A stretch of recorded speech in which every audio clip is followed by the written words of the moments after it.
ASAP, what do you think of that concept? I would encourage anyone and everyone to seek out those things that they feel are going to have the biggest influence on themselves and the next generation and the generation after that and the generation after that. I very much try to embody the philosophy of Indigenous people in Canada who say, you know, let's make decisions that will, and consider how they will affect the next 7 generations.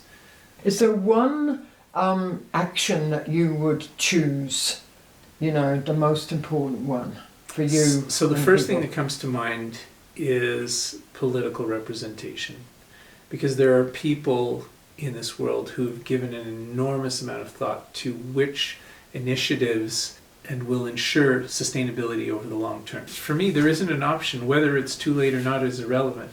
You know, the fact that we need to spend every possible moment addressing the challenges that we have is, for me, part of human nature.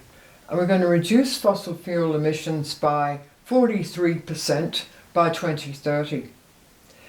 It's interesting. I would err on the side of caution. I would always take into account that whatever numbers we're being told are the right path to sustainability are probably being diluted through corporate interest, through lobbying, through, you know, affiliations between business and governments. If we're receiving a message that we need to be reaching 75, it's probably even more. And I think the long-term exploitation of the system needs to be addressed. Like, in terms of initiating change, I think that's where we need to go, you know.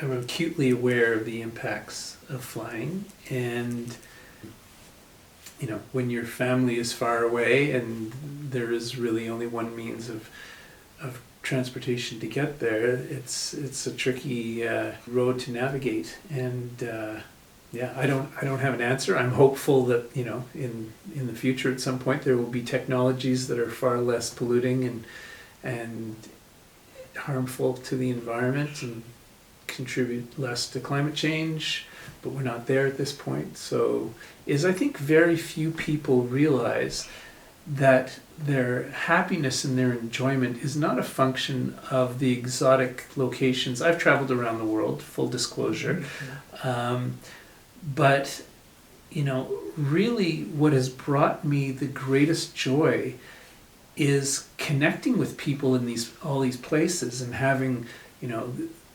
connection with other human beings and experiencing nature. But there are most places in the world there are access to those types of pristine environments. You know, it might not be like where I am. There aren't a lot of tropical beaches, but there's a lot of forest and there's a lot of other things that I could explore. And there's all kinds of opportunity to do that. And I think it's a mind frame. You know, we go on vacation and we switch gears. And I think what's required is that paradigm shift in our local settings. The first thought is, I think it's really important to celebrate the actions that we take to reward ourselves for doing them. There needs to be a dissemination of information. We need to let people know that there are important things that are happening. I love my children. I really love my children, and I'm prepared to do anything I can for their future. Yeah.